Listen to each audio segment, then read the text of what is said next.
So this is our Toronto to Zero logo, but the origin is actually Fast Track Cities. That's the inspiration. Who's heard of Fast Track Cities? Same, oh no, a few more people. So Fast Track Cities was actually a UN initiative that was started officially in 2014 on World AIDS Day. And this was started by IPAC, which is the International Association of Providers of AIDS Care, the Joint United Nations Program on HIV/AIDS, also known as UNAIDS, and the United Nations Human Settlements Program, UN Habitat, and the city of Paris. The first city to sign on was in Paris.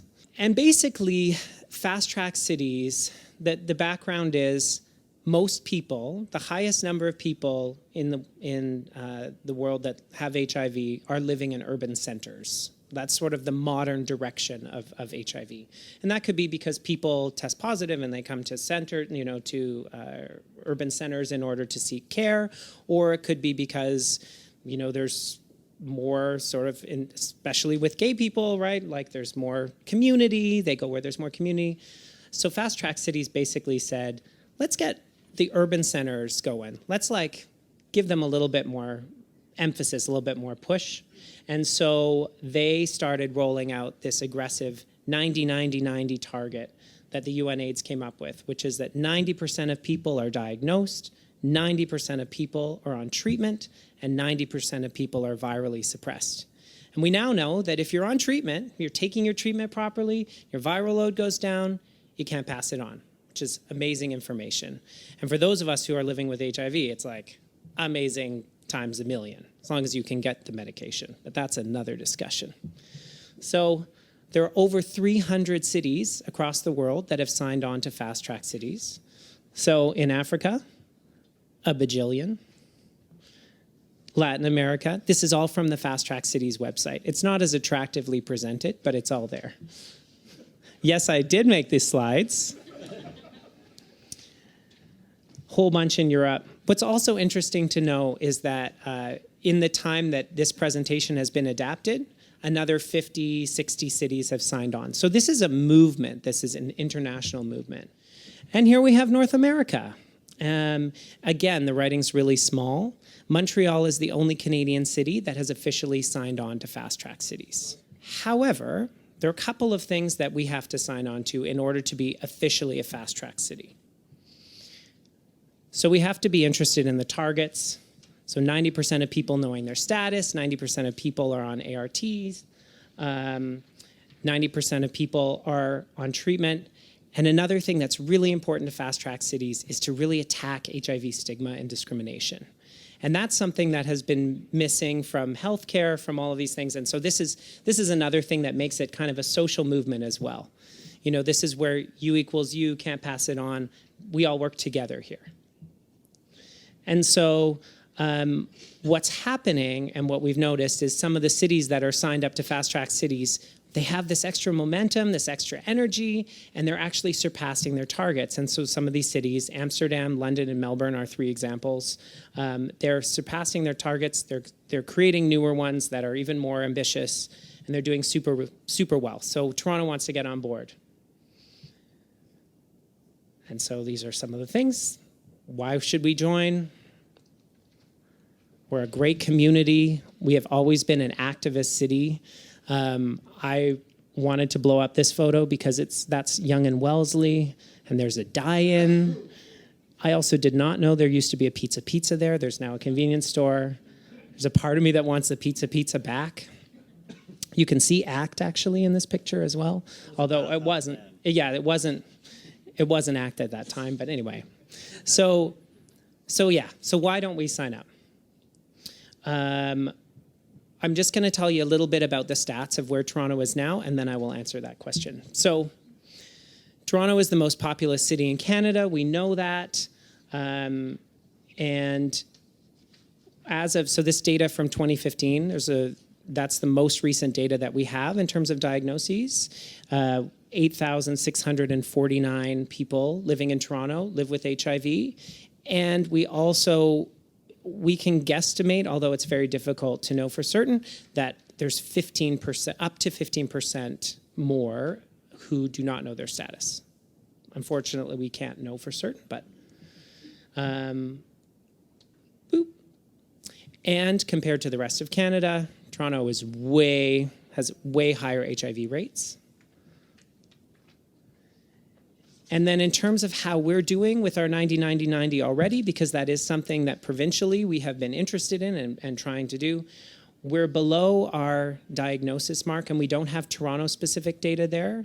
So our diagnosis mark is 86%, so that's not terrible. And then treatment, we're below there, so we're at 82% in Toronto. But once on treatment, virally suppressed, we're doing well. And the other thing we know about Toronto is that our HIV rates have gone down, but in recent years, they've plateaued. So we could use this push. So why don't we sign up? So these are the steps that we need.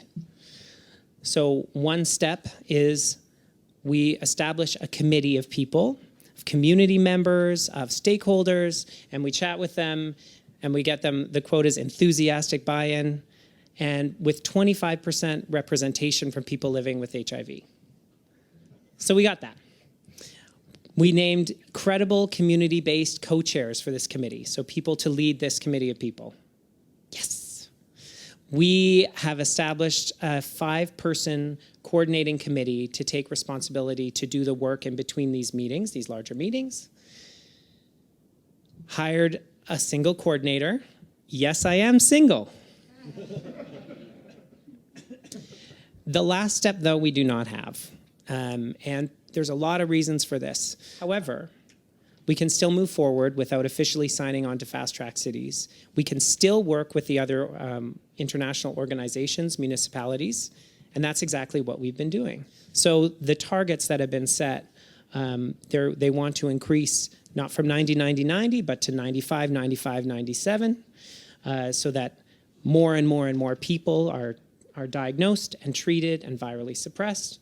The viral suppression part isn't so difficult because the medications are so much better now than they used to be. So it's really about getting people access to treatment, and that's another thing that requires a lot of systemic change and thought. And then our fourth 90 we're working on is to think about how quality of life is measured so that people living with HIV aren't just alive, but that they're thriving and feeling happy, connected, and being able to participate in society.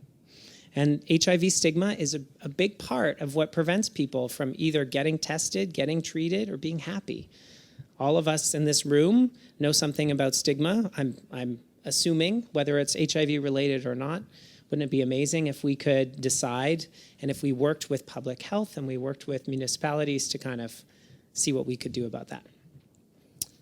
And so this is a very nice little flow chart to sort of show what our process is and what we're thinking about. So we form task groups, and then each task group is meant to develop recommendations, which are then bounced back to community, and then hopefully are brought forward in some sort of fantastic synthesized document. And so I'll just introduce you to who our committee people are so you can get a sense of what we're up to, and then we'll move forward. So Murray Joes Borbridge and Darian Taylor are the co-chairs of the Champions Committee, which is like the core committee. And their job is to look through all of the recommendations and to kind of prepare the final document. Again, the Champion team will review, will work together to think about the best ways to get all of these recommendations, to get the input from as much community as possible, and then eventually present it to the mayor and get the mayor, who hopefully will be the same mayor, so as in not too long from now, to sign on and say, yeah, we're behind this. These are all the different task groups that I now get to check in with as part of my role. So there's 17 different themes here. So every one of those bullets represents a series of meetings and at least 10 different people who either speak for or represent the communities that are listed. So we're trying to do this very thoroughly, and we're trying to make sure that we hear from as many different perspectives as possible. And so every group meets, and every group is meant to come up with some recommendations, and then those recommendations are delivered to the champion team. And then you go back to community, and it's all very exhausting. But, part of feeling connected and part of feeling like we can move forward and collaboratively is taking the time to listen and to share. And so this is something that is a very necessary step, I think, and it has shown us and given us already a lot of insight into some of the barriers that people face, and of course, who have different experiences than, certainly different experiences that I have, and this is how we share and grow. And you may have been to another Toronto to Zero event. Last November, there was one at the 519. And so what we're planning is each consultation group or each task group, they have the option to host a community event. So there may be some upcoming. We're working on it. And so if you go to our Toronto to Zero website, which also needs some love, but if you check that out, there's a newsletter that I'm writing, so there'll be more information there, all that stuff. And just so there's a little bit of encouragement, I made this delicious pie graph to show you that of the 4 stages that we created, so planning, in progress, final stretch, and recommendations submitted, there is a fairly even split of the first 3 steps. No one's done, but no one's at 0. So we're actually, I would say we're about, I think, something like 26% are in final stretch and 32% are in progress, but we're making some headway. And so sometimes when you're herding cats, I don't know if anyone's used Doodle, that program Doodle, it helps you plan meetings. It is a lot. When you use it all the time, it just drives you crazy. But all these people who are super busy and who are kind of like finding a couple of minutes from their day to come and share this information, it's been tough to bring people together, but when we do, good things happen. And so here we have, hopefully, an active partnership among community members and an action plan that will come out of this, that we can turn to municipality, the City of Toronto, and also share with other cities in Canada. Because of course, and Ontario, because every province has kind of its own systems. But that is our goal. And I would just say that in terms of timeliness, we are very close. We know now how to stop transmission of HIV. We know how to treat it. There's a lot more that we know. We have the tools that we did not have 30 years ago. And so we could finish this epidemic in our lifetime, even if technology did not change from the way it is at this very moment. And so we need to figure out, and that's what Toronto to Zero is hoping to do, exactly what it is that's in our way. And there are a couple of things that have come to our attention and that we are well aware of. And there are a couple of things that we're learning about. But we also, there's a little bit of inertia, I think, around it because it's not top of mind for people. And so here we are again, we're in a room of our peers, and so this is maybe a topic that we hear about a lot and we talk about a lot. And then you go out into the rest of the world and it's not on their minds, right? So this is a great opportunity for us to maybe just like push a little bit further. So that is Toronto to Zero.